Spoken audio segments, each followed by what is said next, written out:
Oh, hello guys, and I welcome you all in today's video. So, I am Anjali और आज का thought है आपका success needs walking step by step but the falling down chooses the lift.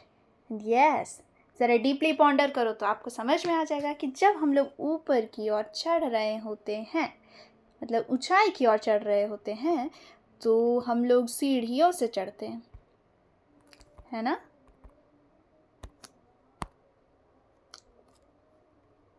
हम लोग सीढ़ियों से चढ़ते 1 2 3 4, लेकिन वहीं पे जब एक बार पैर लुढ़कता है तो वो खुद ब खुद चूज़ करता है लिफ्ट को. वहाँ पे हम लोग ये चूज़ नहीं करते कि हम लोग धीरे धीरे नीचे उतरेंगे या फिर आराम से नीचे उतरेंगे. वो सीधे रोलर कोस्टर की तरह लिफ्ट के जैसे पूरा नीचे धड़ाम से गिरा देता है. इसीलिए बोलते हैं ना कि अहंकार अपने अंदर आने मत दीजिए. So with this thought we move further. तो आज हम लोग सॉल्व करेंगे ह्यूमन फिजियोलॉजी का digestion and absorption part second, जो कि होगा आपका topic wise NCERT liner with explanation plus your diagrams. Okay, so इसका आता है आपका पहला question, that is succus entericus is the another name for the juice secreted from small intestine, large intestine, liver या फिर स्टमक. और इसका answer हो जाएगा आपका स्मॉल इंटेस्टाइन. तो सक्कस एंटेरिकस स्मॉल इंटेस्टाइन का सेक्रेशन होता है. अब आते हैं दूसरे क्वेश्चन में. The inactive pepsinogen is converted into active pepsin by the action of HCl, that is hydrochloric acid, trypsinogen या फिर म्यूकस या फिर ऑल ऑफ दीज. और इसका आंसर हो जाएगा आपका HCl, that is hydrochloric acid. तो ये जो पेप्सिनोजन है, इनएक्टिव पेप्सिनोजन है, वो कन्वर्ट हो जाता है आपका पेप्सिन में by the action of HCl acid, यानी कि स्टमक आपका एसिडिक मीडियम में काम करता है. इसका pH हो जाएगा 1.8. और ये जो पेप्सिनोजन है ये आपका प्रोटीन डाइजेस्टिंग फैक्टर होता है. अब आते हैं नेक्स्ट क्वेश्चन पे. Acidic medium in the stomach is needed for the digestion of proteins, carbohydrate, fats और विटामिन. इसका आंसर क्या होगा? इसका आंसर होगा आपका प्रोटीन्स. अभी हमने देखा ना कि ये जो पेप्सिनोजन होता है वो पेप्सिन में कन्वर्ट हो रहा है और यही पेप्सिन आपका प्रोटीन डाइजेशन के लिए हेल्प करता है. और वहीं पे रिलीज क्या होता था आपका HCl acid, that is hydrochloric acid. Now the next question is the protein digesting enzyme only found in infants. Infants यानी कि न्यू बॉर्न बेबी या फिर शिशु. तो वो प्रोटीन डाइजेस्टिंग एंजाइम जो केवल शिशु में पाया जाता है और बड़े या फिर एडल्ट ह्यूमन बीइंग में एब्सेंट रहता है, वो कौन सा है? रेनिन, ट्रिप्सिन, पेप्सिन या फिर ऑल ऑफ दिस. आंसर हो जाएगा आपका रेनिन. ये बेसिकली आपका मिल्क प्रोटीन डाइजेस्टिंग फैक्टर होता है. अब दूसरा, trypsinogen is activated by the action of which enzyme. Trypsinogen आपका कन्वर्ट हो जाता है ट्रिप्सिन में, एक्टिव ट्रिप्सिन में, by the action of which enzyme. इसका आंसर हो जाएगा इंटेरोकाइनेज. और ये जो इंटेरोकाइनेज है ये आपका रिलीज किया जाता है स्मॉल इंटेस्टाइन में, यानी कि छोटी आंत से. अब दूसरा सवाल, बाइल कंटेन्स द ओके, यहाँ पे ये क्वेश्चन थोड़ा गलत है क्योंकि बाइल के पास 0 एंजाइम होता है, वो कोई भी एंजाइम रिलीज नहीं करता. यहाँ पे होना चाहिए कि bile activates the enzyme. Bile activates the enzyme, ये केवल एक एंजाइम को एक्टिवेट करता है और इसके पास कोई भी एंजाइम प्रेजेंट नहीं होता है. तो देखिए, bile activates the enzyme dash for the digestion of fats. Fats अगर ध्यान से देखें तो फैट्स का जो छोटा या फिर स्मॉलर जो फॉर्म होता है वो क्या होता है? लिपिड्स होता है ना. और लिपिड्स के ही डाइजेशन के लिए हम लोग कौन सा एंजाइम यूज़ करते हैं? लाइपेजेस. और इसी को एक्टिवेट करता है आपका bile. So option number 3 will be your correct answer. Now moving to the next question. Nucleotidases are present in the secretion of. अच्छा, न्यूक्लियोटाइडेजेस जो एंजाइम है वो क्या करता होगा? नाम से पता लग रहा है कि ये न्यूक्लियोटाइड्स में कन्वर्ट करता है. ओके, जैसे कि RNA और DNA. ओके, तो ये जो न्यूक्लियोटाइडेजेस है ये किसके सेक्रेशन में प्रेजेंट रहता है? इसका आंसर होगा इंटेस्टाइन. और इंटेस्टाइन में भी कौन सा intestine? Your small intestine. Okay, अब नेक्स्ट क्वेश्चन है. Bile contains bilirubin, that is bile pigments, and biliverdin. ये 2 बाइल पिगमेंट्स रहता है. Cholesterol, bile salts, all of these. इसका आंसर हो जाएगा ऑल ऑफ दीज। नेक्स्ट है the end absorbable form of disaccharide maltose is. तो ये जो माल्टोज है जो कि एक फॉर्म कहाँ से आता है आपका, स्टार्च से ही आता है, ये आपका डाइसेक्राइड है। डाइसेक्राइड यानी कि 2 forms of sugar, that is 2 parts of sugar. Okay, maltose जो है उसका सिंपलेस्ट फॉर्म क्या होगा, 2 मॉलिक्यूल्स ऑफ ग्लूकोज या फिर glucose plus galactose, glucose plus fructose या फिर sucrose plus glucose, and the answer will be your glucose plus glucose, that is 2 molecules of glucose. अब next, bile has dash number of enzymes, and yes यहाँ पे इसका answer क्या होगा, 0 enzymes. Next question, brush bordered mucosal goblet cells are found in the inner linings of small intestine, pancreas, liver या फिर stomach. जो goblet cells होते हैं जो कि आपका म्यूकोसल होता है, यानी कि म्यूकोसा रिलीज करते हैं और साथ में दिखते कैसे है, brush bordered, brush like structures होता है, ठीक है। ये गॉबलेट सेल्स है, ये आपका इनर लाइनिंग्स में प्रेजेंट होते हैं किसके, इसका आंसर हो जाएगा आपका small intestine, small intestine. And the next question is succus entericus is the dash juice, intestinal, pancreatic, hepatic और gastric। ये जो पिछले क्वेश्चन था उसमें भी था, मतलब मिलता जुलता क्वेश्चन है, और इसका आंसर क्या होगा, इंटेस्टाइनल, ठीक है। सकस एंटेरिकस कहाँ का जूस होता है, इंटेस्टाइन का जूस होता है। किस इंटेस्टाइन का, स्मॉल इंटेस्टाइन का। Now the next question, intestine works in dash medium. हमारा जो इंटेस्टाइन है वो उसको वर्क करने में कैसा मीडियम चाहिए होता है, एसिडिक यानी कि अम्लीय, बेसिक यानी कि क्षारीय, या फिर अल्कलाइन यानी कि बोथ, या फिर both 1 and 2, that is acidic और बेसिक, ये दोनों चाहिए होता है। तो इसका आंसर होगा आपका अल्कलाइन, दैट इज ऑप्शन 3। और अल्कलाइन मतलब क्या होता है, अल्कलाइन मतलब होता है बेसिक प्लस थोड़ा सा वाटर, यानी कि आपका ये यहाँ पे जो pH है वो आपका हो जाएगा 7.8। Okay. Now the next question, inner lining of intestine is prevented from acidic chyme by the mucosal secretion from liver, pancreas, intestine या फिर stomach। So यहाँ पे बोल रहा है कि जो inner lining of small intestine है वो आपका प्रिवेंट किया जाता है एसिडिक चाइम से। चाइम क्या होता है, चाइम इज़ द फूड, यानी कि जैसे कि बोलस आपका ये ओइसोफागस से होकर के स्टमक में जब आता है ये चाइम बन जाता है, यहाँ पे एसिडिक चाइम होता है, वहाँ पे एसिड वर्क करता है HCl acid, and then after ये आपका ड्यूडेनम में पास हो जाता है, सी शेप ड्यूडेनम में। सी शेप ड्यूडेनम में जब ये आता है तो इसका जो नेचर होता है वो भी एसिडिक ही रहता है चाइम का, ठीक है। तो वही बोल रहा है कि जब एसिडिक चाइम आपका स्टमक से इंटेस्टाइन में आता है तो उस टाइम पे स्मॉल इंटेस्टाइन का जो इनर लाइनिंग होता है उसको प्रिवेंट किया जाता है by the mucosal secretion from which organ. एक तो यहाँ पे आपका गॉबलेट सेल्स प्रेजेंट होता है, उससे भी म्यूकस का सेक्रेशन होता है, साथ ही साथ आपका जो पैनक्रियाज होता है, यहाँ पे पैनक्रियाज का सेक्रेशन जो होता है वो भी आपका हेल्प करता है, वहाँ से भी म्यूकस आता है एंड वो भी आपका इसका जो इंटेस्टाइनल इनर लाइनिंग है उसको प्रिवेंट करता है फ्रॉम द एसिडिक चाइम। तो यहाँ पे आंसर क्या हो जाएगा, your pancreas, that is option number 2, option number 2। Now the next question is protein digestion is initiated in mouth, stomach, food pipe या फिर large intestine। इसका आंसर हो जाएगा आपका स्टमक, दैट इज़ कि हमारा जो प्रोटीन डाइजेशन होता है वो ना कि हमारा मुंह में शुरू होता है, ना ही फूड पाइप में, ना ही हमारी बड़ी आंत में, वो आपके शुरू होता है आपके जठर पर। और देखा जाए तो हमारे फूड पाइप में 0 डाइजेशन होता है, फूड पाइप में कोई भी डाइजेशन नहीं होता, वहाँ पे बस फूड का बोलस की तरह कैरेज होता है, वहाँ पे बस फूड का कैरेज होता है। Now the next question is trypsin, chymotrypsin and carboxypeptidase all are enzymes for the break down of, यानी कि जो ट्रिप्सिन है, कीमोट्रिप्सिन एंड कार्बोक्सीपेप्टाइडेज है, ये तीनों, अच्छा एक और क्वेश्चन, ये तीनों आता किसके जूस से है, मतलब कौन सा ऑर्गन इसको रिलीज़ करता है, इसका आंसर हो जाएगा आपका पैनक्रियाज से। पैनक्रियाटिक जूसेस में प्रेजेंट रहते हैं ये तीनों एंजाइम, और ये तीनों एंजाइम आपका एक ही काम करता है, that is for the breakdown of proteins. Okay, for the breakdown of proteins. Now the next question, food digestion is performed in dash part of a small intestine. अगर याद हो तो बताया था मैंने कि स्मॉल इंटेस्टाइन का 3 पार्ट्स होता है.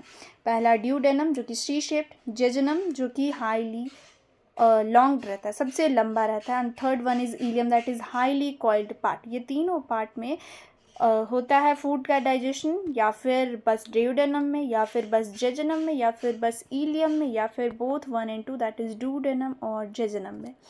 और इसका करेक्ट आंसर हो जाएगा only duodenum that is she shaped जो पार्ट होता है, केवल वहीं पे आपका फूड का डाइजेशन होता है, वहीं पे आपका सक्कस एंटेरिकस रिलीज होता है, एंड वहीं पे आपका वो सारे टूटते हैं. अब next question, food is absorbed in which part. तो स्मॉल इंटेस्टाइन का, जैसे कि मैंने अभी बताया, ड्यूडेनम में क्या होता है, फूड का डाइजेशन यहाँ पे कंप्लीट हो जाता है. एब्जॉर्प्शन फिर कहाँ से शुरू होगा, जेजुनम से शुरू हो जाता है एंड इलियम तक वो चलता रहता है.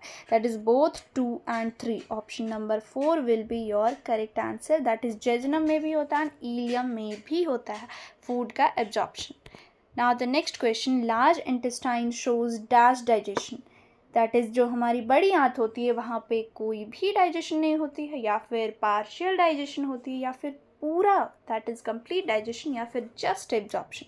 लार्ज इंटेस्टाइन में बस एब्जॉर्प्शन का काम होता है.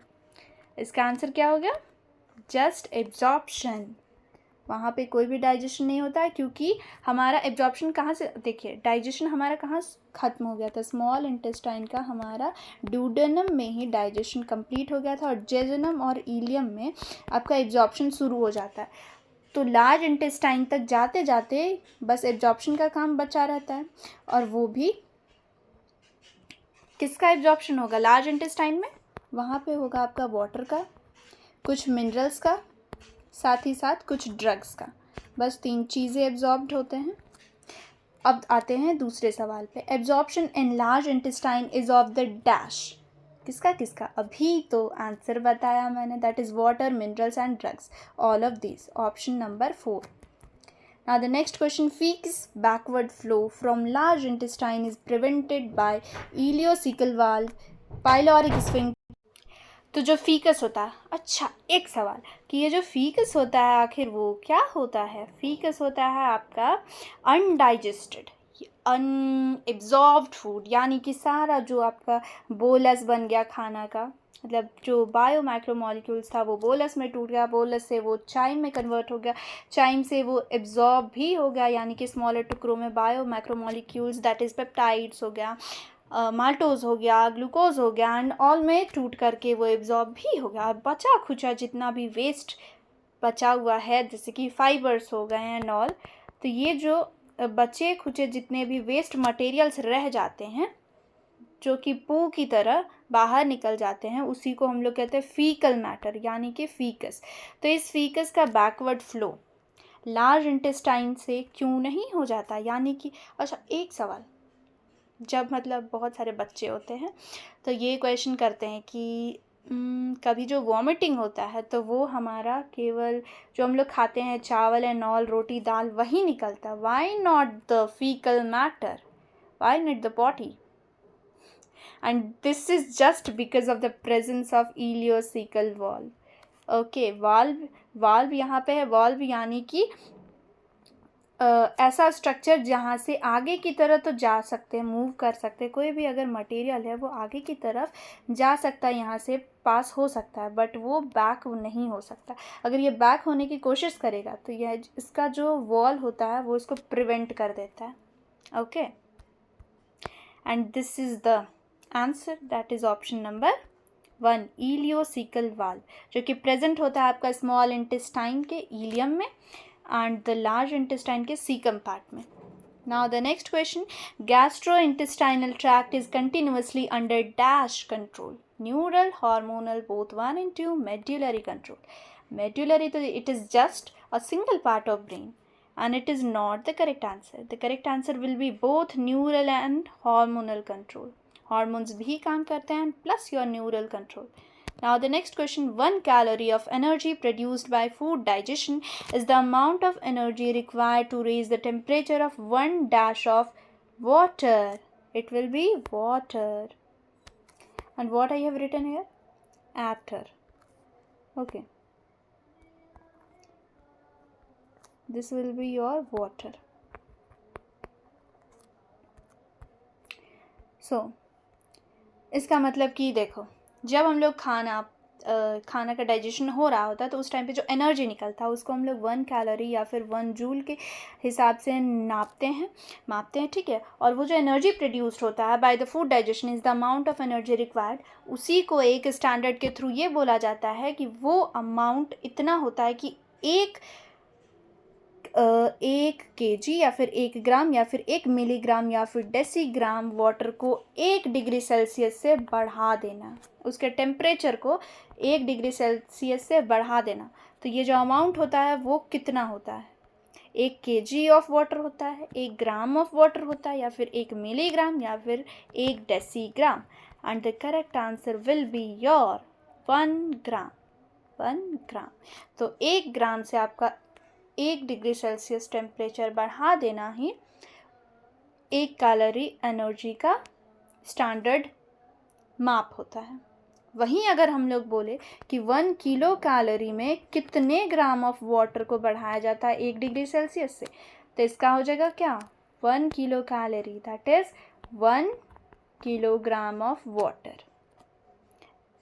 और आते हैं अब दूसरे सवाल पे, that is bomb calorimeter is mainly filled with. तो bomb calorimeter, it is a calorimeter यानी कि टेम्परेचर को मापने वाला मीटर इंस्ट्रूमेंट, जिसमें फिल किया हुआ रहता है मेनली आपका oxygen, complete oxygen, no carbon dioxide, not the mixture, not also the nitrogen. Okay, the next question is gross calorific value is the highest for fats, proteins, carbs and vitamins. And yes, जो अभी हमने देखा bomb calorimeter हमारा use किया जाता है gross calorific value को measure करने के लिए, यानी कि चाहे प्रोटीन्स हो, चाहे कार्बोहाइड्रेट्स हो, चाहे फैट्स हो या फिर विटामिन्स हो, जब हम लोग उसको डाइजेस्ट करते हैं यानी कि बर्न करते हैं on the presence of full oxygen inside the bomb calorimeter, तो वो आपका देता है वैल्यू ग्रॉस कैलोरिफिक वैल्यू, यानी कि किस बायो मैक्रोमोलिक्यूल्स को पचाने के लिए, डाइजेस्ट करने के लिए सबसे ज़्यादा एनर्जी वैल्यू की ज़रूरत होती। और इसका आंसर हो जाएगा आपका वसा, दैट इज़ फैट्स। यस, ये इनसॉल्युबल होता है ब्लड में, है ना, और सबसे कॉम्प्लेक्स बायो मैक्रोमोलिक्यूल। और इसका जो वैल्यू होता है ग्रॉस कैलोरिफिक वैल्यू, वो होता है आपका 9.45 किलो कैलोरी पर ग्राम। Okay, now the next question, absorption of the digested food takes place by, जो डाइजेस्टेड फूड होता है उसका एब्जॉर्प्शन थ्रू विलाई। अब ये विलाई क्या होता है, तो विलाई होता है आपका क्या, फिंगर लाइक स्ट्रक्चर, कहाँ, स्मॉल इंटेस्टाइन के इनर वॉल में जो पाए जाते हैं, जहाँ पे आपका लैक्टियल प्रेजेंट होता है एंड ऑल, ऐसा वाला स्ट्रक्चर है ना, जहाँ से आपका फूड का एब्जॉर्प्शन होता है। तो ये आपका फूड का एब्जॉर्प्शन का जो ट्रांसपोर्ट मेथड होता है वो क्या क्या होता है, सिंपल डिफ्यूज़न, एक्टिव ट्रांसपोर्ट या फिर फैसिलिटेड ट्रांसपोर्ट या फिर all of these, and answer will be all of these. इसके साथ ही एक और ट्रांसपोर्ट मेथड होता है, that is passive transport. Okay, now the next question, carrier proteins are needed in dash transport, passive, active, facilitated, simple, diffusion। Simple diffusion मतलब क्या होता है, सिंपली वो डिफ्यूज़ हो जाता है, ठीक है, इसमें कुछ नहीं चाहिए होता है। जो पैसिव होता है वो भी पैसिवली हो जाता है, मतलब कि आराम से हो जाता है, नो एनर्जी मीडिएटेड। एक्टिव जो होता है इसमें एनर्जी का ज़रूरत होता है, एनर्जी लगा करके भेजा जाता है। और जो फैसिलेटेड होता है, फैसिलेटेड ही आपका हो जाएगा आंसर, इसमें आपका करियर प्रोटीन्स की ज़रूरत होती है, करियर प्रोटीन्स के माध्यम से वहाँ पे ट्रांसपोर्ट कराया जाता है। फैसिलेटेड जो ट्रांसपोर्ट मेथड होता है वो बेसिकली आपका यूज़ किया जाता है for the transport of glucose and amino acids. Okay, amino acids are the biomacromolecules of proteins. Now the next question, sodium plus ions are absorbed by facilitated transport, active transport, passive या फिर simple diffusion। The answer will be your active transport, यानी कि energy लगा करके, energy mediated. और वहीं पे अगर देखें, मान लीजिए हम लोग सॉल्ट खाएं, Na+ और Cl- में टूटा, Na+ आपका क्या हो गया, ये एक्टिव ट्रांसपोर्ट से। वहीं अगर क्वेश्चन आया कि Cl- है, उसको कैसे ट्रांसपोर्ट करते हैं, तो जो क्लोराइड आयंस होते हैं वो आपका सिंपल डिफ्यूज़न के थ्रू एब्जॉर्ब होता है। ओके। और यहीं से एक और क्वेश्चन बनता है कि जो एक्टिव ट्रांसपोर्ट होता है उसमें सोडियम प्लस आयंस तो मूव करते हैं, एब्जॉर्ब करते हैं, साथ ही एक्टिव ट्रांसपोर्ट क्या क्या के ट्रांसपोर्टेशन में हेल्प करता है। The answer will be your sodium plus ions and glucose plus some amino acids, ये भी amino acids. Now the next question, energy mediated process यानी कि जहाँ पे हम लोग एक्टिवली एनर्जी लगा रहे हैं, एक्टिव हो करके ट्रांसपोर्टेशन कर रहे हैं, तो आंसर क्या हो जाएगा, active transport. Now the next question, fats are absorbed as chylomicrons in small intestine, large intestine, gall bladder या फिर लिवर। पहली बात तो एब्जॉर्प्शन आपका स्मॉल इंटेस्टाइन में होता है, लार्ज इंटेस्टाइन में वाटर, मिनरल्स एंड ड्रग्स का होता है, गॉल ब्लैडर में तो बिल्कुल नहीं होता, लिवर में तो होता ही नहीं, उसमें डाइजेशन होता है दोनों में। The answer will be your small intestine.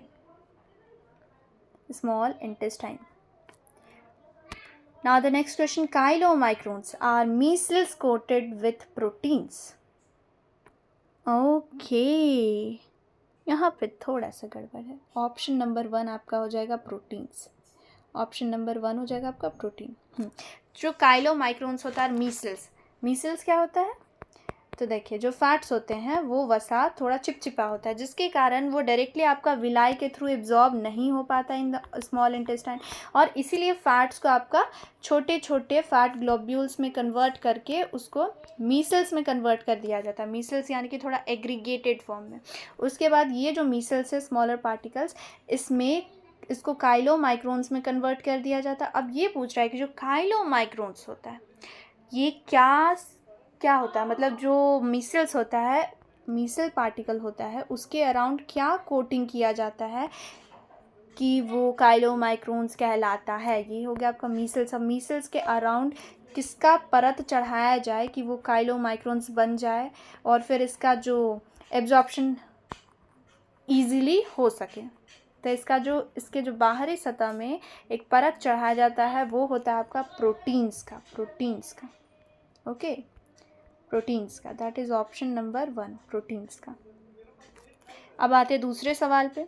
The principal food absorption takes place in, यानी कि जो मेन फूड एब्जॉर्प्शन का काम होता है वो कहाँ पे होता है, the answer will be your small intestine, छोटी आंत में। Now the next, mouth absorbs, हमारा कुछ एब्जॉर्प्शन माउथ में भी होता है, और वो क्या का होता है, शुगर का, साल्ट का, वाटर का या फिर ड्रग्स का। The answer will be your drugs. Okay, the answer will be your drugs. Now the next question, minerals are basically absorbed in, इसका आंसर क्या होगा, लार्ज इंटेस्टाइन, बड़ी आंत में। मिनरल्स के साथ साथ और क्या होता है आपका, ड्रग होता है प्लस आपका वाटर होता है। Now the next question, the process of utilization of the absorbed food by the tissue is known as, मतलब अब देखिए खाना का डाइजेशन हुआ, खाना का एब्जॉर्प्शन हुआ, एब्जॉर्प्शन होने के बाद ये ब्लड के थ्रू सारे सेल्स एंड टिश्यूज़ में पहुंच गया। वहाँ पहुंचने के बाद जो टिश्यूज़ इसको लेकर के अपने लिए, अपने सेल्स को बनाने या फिर खुद को हील करने में जो यूज़ कर रहा होता है, उस प्रोसेस को क्या कहते हैं। The answer will be your assimilation. Answer will be option number 1, that is food assimilation. Now the next question, jaundice affects liver, kidney, stomach, pancreas, अग्नाशय, जठराग्नि, किडनी या फिर यकृत। Answer will be liver, option number 1। Now the next, jaundice is due to the deposition. Deposition यानी कि accumulation होता है, यानी कि जमा होना, ठीक है। किसके जमा होने से जॉन्डिस होता है, प्रोटीन्स, बाइल पिगमेंट्स, मिनरल्स या फिर vitamins. The answer will be your option number 2, that is bile pigments. और बाइल पिगमेंट्स मेनली क्या क्या होते हैं, तो इसका आंसर हो जाएगा your bilirubin and biliverdin.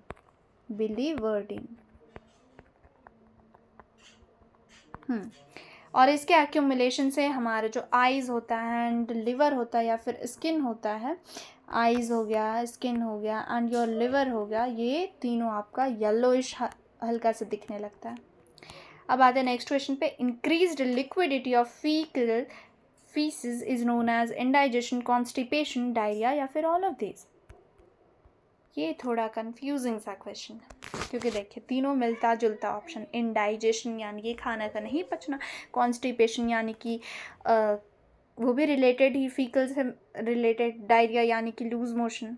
Okay और यहाँ पे ये पूछ रहा है कि जो फीकल मैटर है उसका लिक्विडिटी होना यानी कि लूज मोशन होना, उसको क्या कहते हैं। इसका आंसर तो डायरिया हो जाएगा, बट वहीं मैं कुछ थोड़ा और क्लियर कर देती हूँ ताकि तीनों ऑप्शन में आपको डिफरेंस पता चल सके। इनडाइजेशन होता है यानी कि खाना का अच्छे से पचना नहीं, जैसे कि तेलिया पदार्थ ज़्यादा खा लेने से वो पचता नहीं है, तो जिसके वजह से वो आपका कोलोन में ही रिसाइड कर जाता है।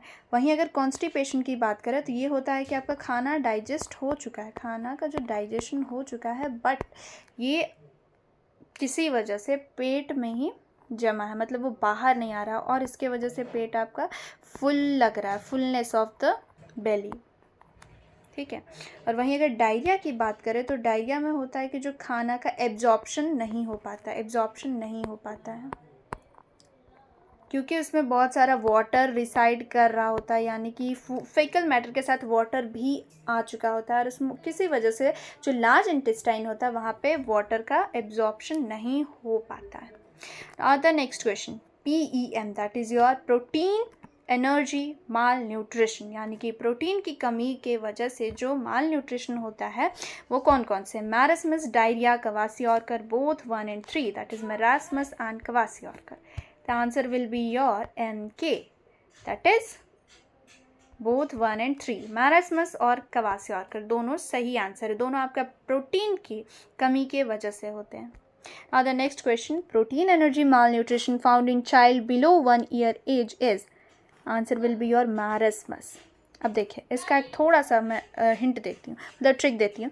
क्वासियोरकर में ज़्यादा लेटर्स है, ये ज़्यादा बड़ा वर्ड है, मैरास्मस आपका छोटा वर्ड है, इसीलिए जो बच्चे होते हैं ये दोनों आपके बच्चे में ही होते हैं, दोनों आपका प्रोटीन एनर्जी माल न्यूट्रिशन ही होते हैं, लेकिन जो मैरास्मस होता है वो छोटा शब्द है और ये आपका 1 साल के कम उम्र के बच्चों में देखा जाता है। और ये जो क्वासियोरकर है ये आपका 1 साल से लेकर के 5 साल तक के बच्चों में देखा जाता है, कभी कभी ये 7 साल के बच्चों में भी देखा जाता है। अब आते हैं दूसरे सवाल पे। Calorie deficiency is seen in, इसका आंसर हो जाएगा मैरास्मस। इसमें भी एक ट्विस्ट है, देखिए ये जो मैरास्मस होता है और ये क्वासियोरकर होता है, ये दोनों PEM ही है, दोनों आपका बच्चे में होता है। ठीक है, 1 साल से 5 साल के बच्चों ये क्वासियोरकर, ये बस आपका 1 साल से कम उम्र के बच्चों में। अब देखिए और दोनों का सिम्पटम्स भी लगभग सेम होता है, यानी कि थिनिंग ऑफ द लेग्स हो गया, देन आफ्टर आपका ब्रेन का रिटार्डेशन हो गया, मेंटल ग्रोथ और फिर फिजिकल ग्रोथ दोनों रिटार्ड हो जाता है, दोनों में कमी देखा जाता है। वहीं पे आपका जो स्वॉलन आइज हो गया एंड ऑल रिलेटेड सिम्पटम्स होते हैं। लेकिन यहाँ पे क्वेश्चन है कि जो कैलोरी का डिफिशिएंसी यानी कि एनर्जी का डिफिशिएंसी किस में देखा जाता है, ये मैरास्मस होता है। और वहीं अगर देखा जाए क्वासियोरकर तो इसमें उल्टा होता है, यानी कि प्रोटीन का कमी तो होता ही लेकिन इसमें कैलोरी हाई होता है, कैलोरी हाई होता है, यानी कि अगर मदर का मिल्क जो बेबी को फीड किया जा रहा है उसमें कैलोरी का हाईनेस है और प्रोटीन का कमी है, तब जाकर के ये बीमारी होती है। और वहीं मैरास्मस की बात करें तो इसमें होता है कि मदर का मिल्क मिलता ही नहीं है बिल्कुल भी, जिसके वजह से प्रोटीन की कमी देखी जाती है बच्चों में, यानी कि इसमें मदर का मिल्क बिल्कुल ही एब्सेंट होता है। और इसमें मदर का मिल्क तो मिलता है क्वासियोरकर में, लेकिन उसमें प्रोटीन की कमी और कैलोरी का हाईनेस होता है, तो इसमें कैलोरी का डिफिशिएंसी नहीं देखा जाता है। कैलोरी का डिफिशिएंसी किस में देखा जाता है, कैलोरी का डिफिशिएंसी आपका मैरास्मस में देखा जाता है, मैरास्मस में। Next question, unlike the PEM dash had some fat deposition under the tissues. Okay, तो कैलोरी का जो डिफिशिएंसी नहीं था जिसमें, यानी कि क्वासियोरकर, उसी में एनर्जी थोड़ा सा बचा खुचा रहता है, जिसके वजह से fat deposition under the tissues कुछ टिश्यूज़ में पाए जाते हैं, और यही काउज करता है आपका ओडेमा भी, यानी कि कुछ ऑर्गन्स का स्वेलिंग कुछ पार्ट्स में। ठीक है, आंसर क्या होगा? ऑप्शन 2, दैट इज़ कवासी ऑर्कर, जिसमें कैलोरी का हाई लेवल प्रेजेंट रहता है। Now the next question. Okay, the next question is to say thank you, and we have completed our second part, and thank you so much कि आप इस video में पूरे अंत तक बने रहे। So we will meet again in the next video, और उसका टॉपिक होगा आपका chapter number 17 of class 11th NCERT, that is breathing and exchange of gases. So please आइए, और हम लोग मिलते हैं हमारे नेक्स्ट वीडियो में। तब तक के लिए take care and be happy. Thank you so much.